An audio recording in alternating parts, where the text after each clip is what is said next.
وصال کے بعد انبیاء اور اولیاء مدد کرتے ہیں، اللہ نے مدد کرنے کی طاقت دی۔ اب اس کو یوں سمجھے کہ ہم جب اولیاء کرام سے، انبیاء کرام سے مدد طلب کرتے ہیں تو وہ اللہ کی بارگاہ میں دعا کرتے ہیں اور ہماری حاجات پوری کرا دیتے ہیں، اور ایسا بھی ہوتا ہے کہ اللہ نے ان کو ایسی طاقتیں عطا فرمائی، اس لیے کہ انبیاء کرام کی ارواح جب ان کے جسموں سے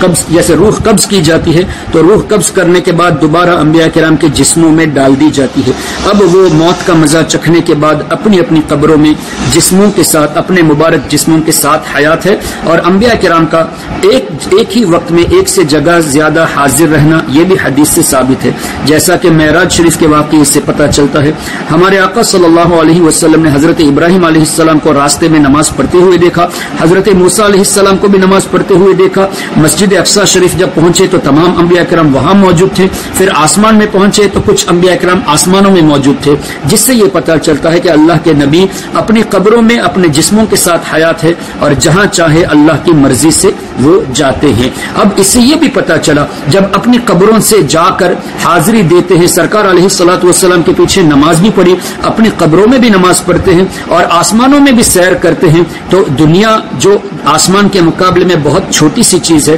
اس دنیا میں آ کر اللہ کی عطا سے وہ اگر ہماری حاجت روائی فرمائے تو اس میں تعجب کرنے کی کوئی بات نہیں ہے۔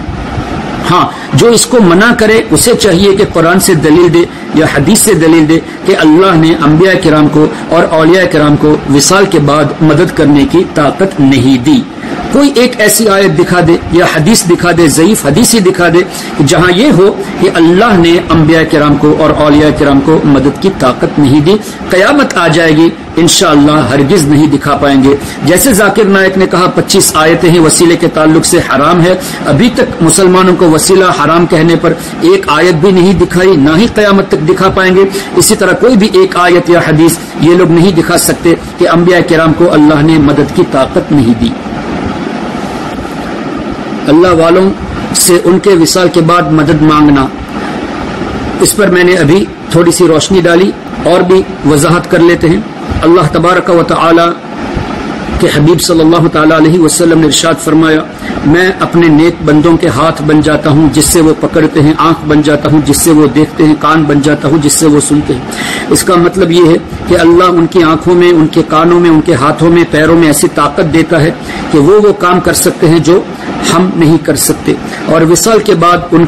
ان کی طاقتیں بڑھ جاتی ہے، اس لیے کہ اللہ نے یہ نہیں فرمایا حدیث قدسی میں کہ میں صرف دنیا میں طاقت دیتا ہوں، بعد میں طاقت کو چھین لیتا ہوں۔ اللہ نے فرمایا کہ میں ان کی آنکھوں میں طاقت دیتا ہوں، تو ان کی آنکھیں جب تک دنیا میں ہیں تب بھی طاقت ہے، اور وصال کرنے کے بعد بھی طاقت ان کے پاس موجود ہے، اس لیے کہ وصال کے بعد طاقت بڑھنے کے تعلق سے حدیث وارد ہے۔ پھر یہ بھی ہے کہ اللہ کے رسول صلی اللہ علیہ وسلم نے ارشاد فرمایا، مسلمان کی روح اپنے مرتبے کی حیثیت سے وہ سیر کرتی ہے، اور اللہ تبارک و تعالیٰ کے رسول نے یہ بھی فرمایا کہ ایک اللہ کے نیک بندے کے لیے پوری دنیا یہ عالم برزخ کے سامنے ماں کے رحم کی طرح ہے۔ اب اتنی بڑی دنیا میں رہ کر اللہ کی دی ہوئی طاقت سے اولیاء کرام مدد کر سکتے ہیں، اب اس دنیا سے بڑی جگہ برزخ، پھر وَلَلْآخِرَةُ خَيْرٌ لَكَ مِنَ الْأُولَىٰ، آخرت دنیا سے بہتر ہے۔ ٹیمپرری ورلڈ سے پرماننٹ ورلڈ کی طرف جانا، دنیا سے آخرت یعنی بہتر جگہ پہ جانا۔ اب کوئی یہ کہے کہ بہتر جگہ پہ جانے کے بعد اللہ تعالیٰ نے طاقت چھین لیا ہے، یہ تو غلط ہوگا۔ اب انڈرسٹوڈ تو یہی ہے کہ بہتر جگہ پہ جانے کے بعد اللہ کا قرب حاصل زیادہ ہوتا ہے، جب اللہ سے زیادہ قریب ہوتے ہیں، اللہ کی رحمت سے زیادہ قریب ہوتے ہیں، تو ظاہر ہے طاقت اللہ تعالیٰ زیادہ عطا فرماتا ہے۔ اب اس کی مثال یوں سمجھ لیجئے، آپ قبرستان میں جا کر السلام علیکم یا اہل القبور کہتے ہیں، قبر والوں کو سلام کرتے ہیں، آپ کا سلام وہ سنتے ہیں اور وہ جواب بھی دیتے ہیں جیسا کہ حدیث پاک سے ثابت ہے، لیکن ان کا سلام کا جواب آپ نہیں سنتے، آپ کا سلام وہ سنتے ہیں، ان کا جواب آپ نہیں سنتے، تو طاقتور کون ہوا؟ قبر میں رہنے والا طاقتور ہوا۔ تو عام مردے کی جب طاقت بڑھ جاتی ہے تو اللہ کے اولیاء اور انبیاء کی طاقت پہ انکار کرنا، یہ قرآن اور حدیث کے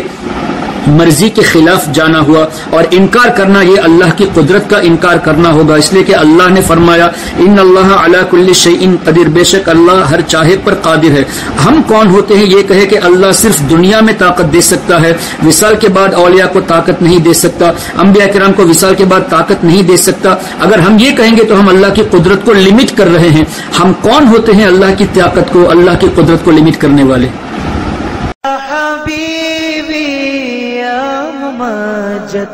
یا نبی سلام علیکہ،